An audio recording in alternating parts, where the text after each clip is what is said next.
Bonsoir tout le monde, bienvenue à cette séance publique. Vous pouvez vous asseoir.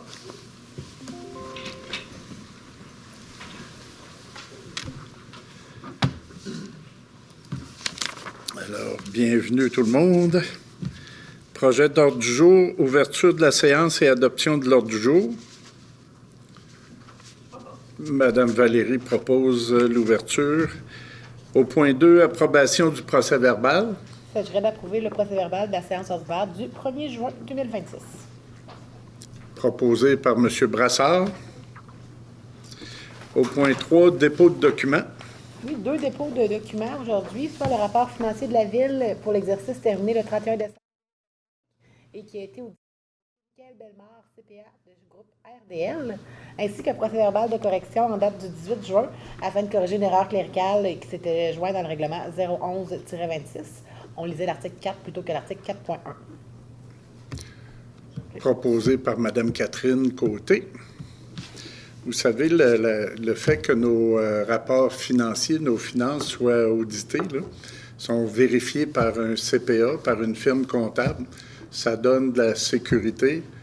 Non seulement, on a une très grande confiance en notre conseillère, pas notre conseillère, mais notre directrice des finances ainsi que son personnel.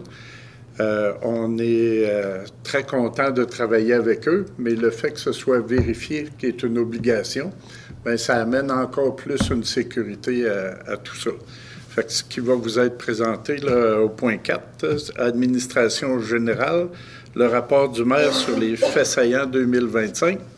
Fait que là, c'est moi qui travaille. On va laisser notre greffière, Mme Ferland, se reposer. Alors, le maire doit, selon l'article 105.2.2 de la loi sur les cités et villes, faire rapport des faits saillants de la situation financière de la municipalité. Rapport de l'auditeur indépendant. Le rapport porte la signature de M. Michael Bellemare, CPA, auditeur, et mentionne, entre autres, que les états financiers donnent dans tous leurs aspects significatifs une image fidèle de la situation financière de la ville de Plessisville au 31 décembre 2005. Les états financiers au 31 décembre. Revenus de fonctionnement, on a 23 228 574. Les revenus d'investissement, 1 980 503, pour un total de 25 209 077. Les charges, c'est-à-dire nos dépenses, 22 780 375. Ça, c'est en 24. En 2025, 24 983 786. L'excédent de l'exercice, c'est 6 619 655 en 2024. Puis en 2025, c'est 225 291. Les ajustements pour des fins fiscales en 2025, c'est 3 266 877. Puis les revenus d'investissement, c'est 1 980 503 pour un excédent de fonctionnement de l'exercice à des fins fiscales, c'est-à-dire notre surplus d'1 511 665. L'année passée, on avait un surplus de 3 102 272, mais ça s'expliquait par une subvention qu'on avait eue pour le regroupement des 2 municipalités. Pour les contrats de plus de 25 000, nous vous invitons à consulter la liste de tous les contrats comportant une dépense de plus de 25 000, de même que tous les contrats comportant une dépense de plus de 2 000 conclus avec un même co-contractant lorsque l'ensemble de ces contrats comporte une dépense totale qui dépasse 25 000 sur notre site Internet www.plessisville.québec dans la section administration de l'onglet appel d'offres et contrats octroyés. Fait que c'est une façon pour nous autres d'être transparents. Vous avez accès à tout ça. Rémunération des élus. Au lendemain de la séance du 22 juin, les états financiers seront disponibles sur notre site Internet dans la section administration de l'onglet budget et rapports financiers. vous pourrez y retrouver une mention des rémunérations et des allocations de dépenses que reçoit chaque membre du conseil municipal. Encore là, vous avez une preuve de transparence. Les réalisations 2025. On a fait le déploiement de la nouvelle identité visuelle Plessisville Unie de Nature, ce que vous voyez, le beau P avec les petits crochets, là, entre autres. Fait que Unie de Nature, ça décrit très bien notre municipalité. L'élaboration d'un plan directeur des parcs et espaces verts à la suite d'une vaste démarche de consultation citoyenne. L'installation de boîtes éphémères dans plusieurs espaces publics afin de dynamiser les lieux de rassemblement. C'est les espèces de boîtes avec les télés à l'intérieur que vous pouvez voir au Carrefour. Vous pouvez voir ici en face de l'hôtel de ville. Il y en a d'autres ailleurs aussi. On a la réalisation d'une étude de requalification de l'église Saint-Calix. C'est une étude d'opportunité sur le développement du secteur Est. Ça fait longtemps qu'on parle de notre église, mais c'est jamais mort, on continue d'y travailler. La réfection des rampes d'accès de la passerelle Armand-Vaillancourt, la réalisation d'une étude de sécurisation de l'intersection de la route 165 et du boulevard des Sucreries et de l'intersection de la 116 et de l'avenue Saint-Louis. Des investissements de près de 1 million pour la réfection de la rue Saint-Louis et du rang du Golfe. Pardon. La délivrance de 678 permis de construction et de rénovation, ce qui représente un investissement de 33,8 millions. On a aussi la poursuite de l'élaboration d'un nouveau plan d'urbanisme, toujours en cours, puis l'ajout de 63 nouvelles unités de logement sur le territoire. Fait qu'on ne chôme pas. Vous pouvez voir pourquoi on est si fiers des employés de la ville, là. On réussit à réaliser tout ça en l'espace d'un an. Ça va prendre quelqu'un pour proposer. Alors, Mme Christine propose. On s'en va au point 5, fonds régional réservé à la réfection de l'entretien de certaines voies publiques. Oui, donc la MRC a adopté un règlement pour créer un fonds régional afin de réserver la réfection et l'entretien de certaines voies publiques. La MRC, au cours de l'exercice financier 2025, a reçu des droits qui étaient payables par les exploitants de carrières et de sablières pour des substances qui sont visées à ce même règlement et qui sont susceptibles de transiter par des voies publiques municipales. Donc, le règlement prévoit également que les fonds doivent être répartis entre chacune des municipalités de la MRC. Il s'agirait donc de demander le versement d'un montant de 42 433,26 comme prévu au tableau de répartition qui a été préparé par la MRC, que la Ville entende réaliser certains des travaux suivants, soit des travaux d'asphaltage dans différentes rues, la réparation et construction de trottoirs, l'excavation pour réparation d'aqueducs et d'égouts et l'entretien de la signalisation routière. Et la Ville s'engage également à utiliser les sommes reçues pour la réfection ou l'entretien de tout ou de parties de voies publiques par lesquelles transitent ou sont susceptibles de transiter les substances à l'égard desquelles un droit est payable. Proposé par M. Dubois. Tout le monde est d'accord? On s'en va au point 6, nomination des membres sur le comité responsable des chiens potentiellement dangereux ou dangereux. Comité qui a été créé suivant l'adoption du règlement sur les animaux le 22 janvier 2024. Depuis, certains membres du Conseil ont dû être remplacés. Donc, il s'agirait de nommer Mme Véronique Tétrault, coordonnatrice permis et certificat, Mme Geneviève Ferland-Montagne, directrice du greffe, et Mme Valérie Desrochers à titre de conseillère municipale afin de siéger sur le comité. Proposé par Mme Joanie Bédard. Tout le monde est d'accord? Au point 7, modification résolution 058-24 et 060-24. Donc, toujours en lien avec l'application de notre règlement sur les animaux, il s'agirait de remplacer M. Robert Provencher par Mme Véronique Tétrault comme personne ressource pour les morceaux de chien, ainsi qu'à titre d'inspectrice en urbanisme pour les permis de chenil. Proposé par Mme Valérie Desrochers. Au niveau du développement durable, autorisation de signature, entente prévoyant le mentorat pour un apprenti opérateur du réseau d'eau potable. Il s'agirait d'autoriser la directrice du développement durable à signer l'entente à intervenir avec la municipalité de Laurierville d'une durée de 350 heures afin de faire l'accompagnement, le mentorat d'un apprenti opérateur. Ça fait partie, oui, proposé par Mme Christine Gingras. C'est beau, désolé. Ça fait partie un peu de notre rôle de ville-centre, d'aider nos municipalités voisines. Fait que, une belle entente avec Laurierville. Au point 9, demande d'occupation du domaine public pour le 2060 avenue Rousseau. Oui, donc une demande de permis a été reçue pour l'installation d'une clôture en bois d'une hauteur de 1,8 m. Il s'agit d'une propriété qui est assujettie au règlement sur les roulottes et habitations mobiles. Les travaux qui sont projetés sont conformes au règlement de zonage. Il s'agirait donc d'approuver la demande de permis et que la Ville se soustrait à toute responsabilité suivant la mise en place de la dite clôture et que la Ville se réserve également le droit, suivant un avis écrit de 30 jours, d'exiger le retrait ou le déplacement de la clôture. Proposé par M. Dubois. Tout le monde est d'accord? On s'en va au point 10, autorisation de signature pour une entente concernant l'implantation et l'entretien d'espaces nourriciers sur les terrains du centre de services scolaires des Bois-Francs.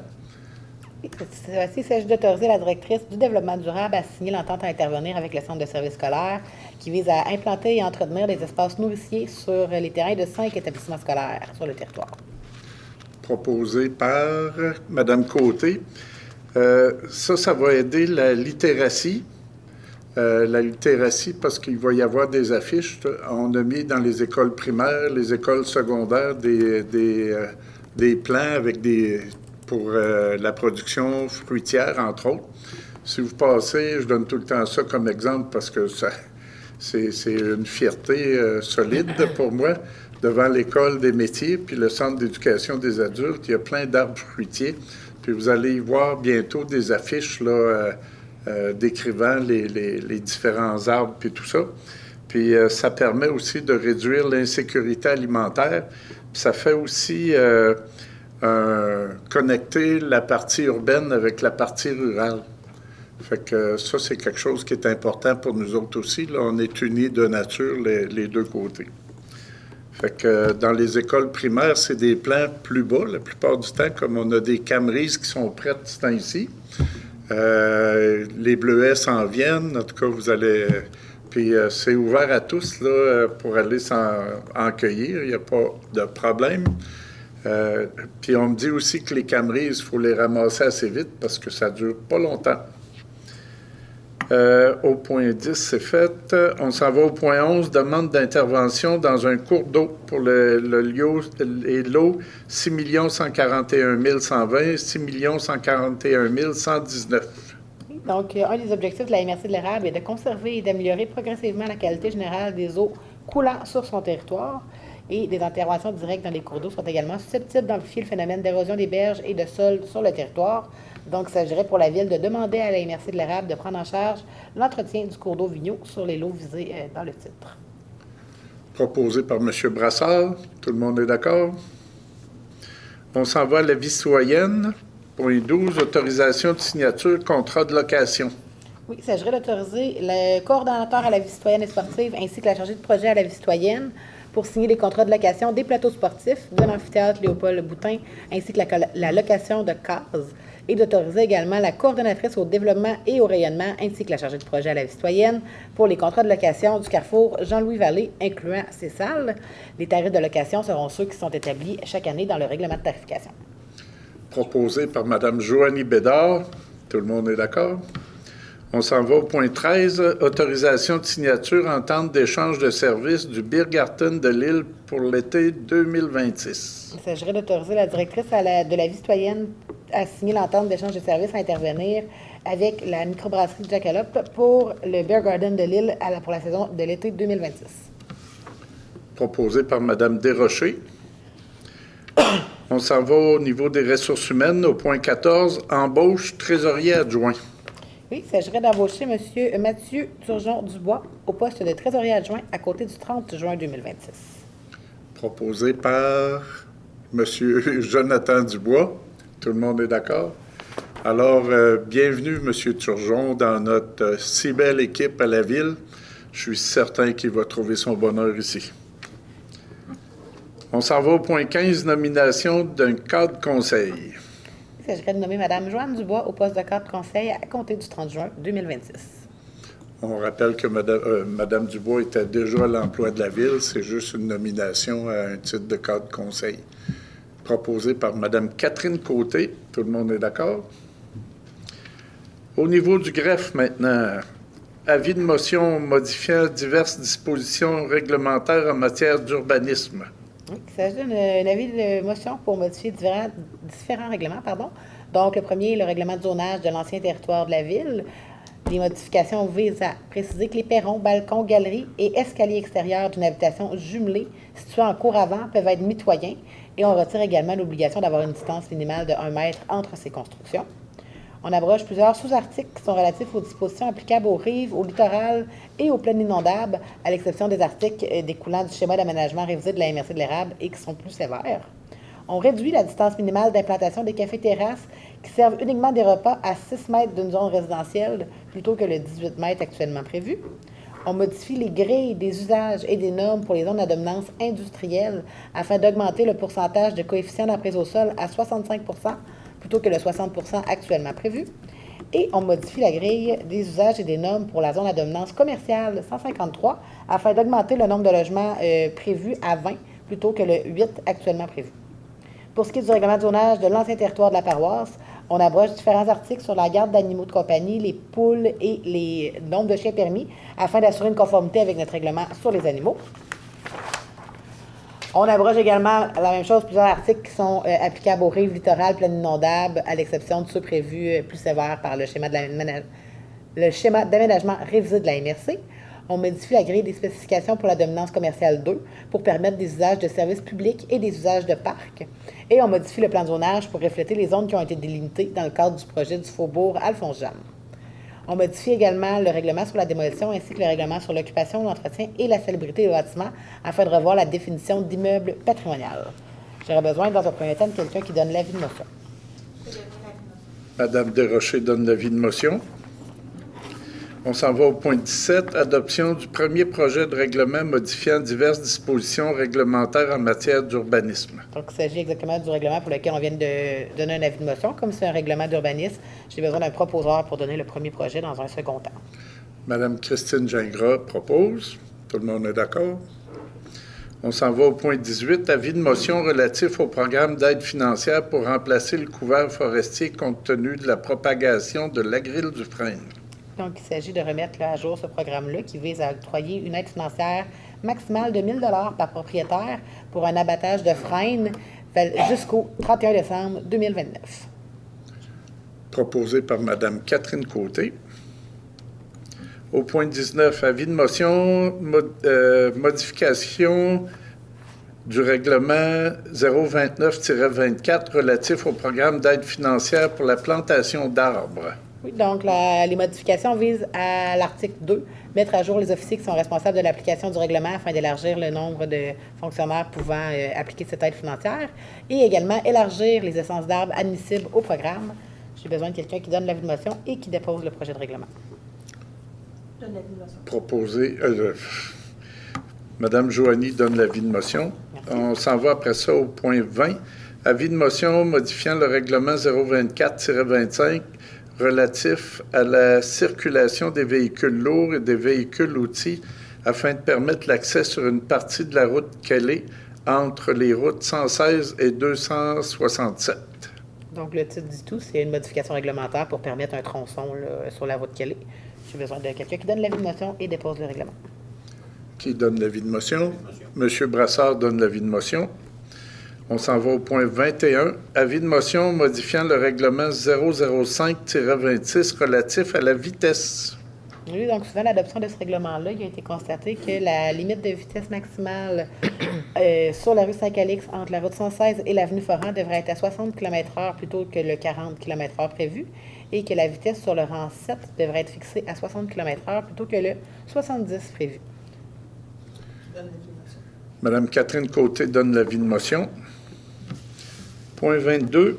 Avis de motion relatif à l'achat d'un camion de déneigement 6 roues SBL Neige et épandeur et prévoyant un emprunt de 470 400 $. Donc, il s'agit d'un règlement d'emprunt qui vise à décréter l'achat d'un camion pour une dépense qui n'excède pas 470 400 $ et qui sera remboursée sur une période maximale de 15 ans. J'ai besoin de... Monsieur Dubois donne l'avis de motion. On est rendu à la période de questions.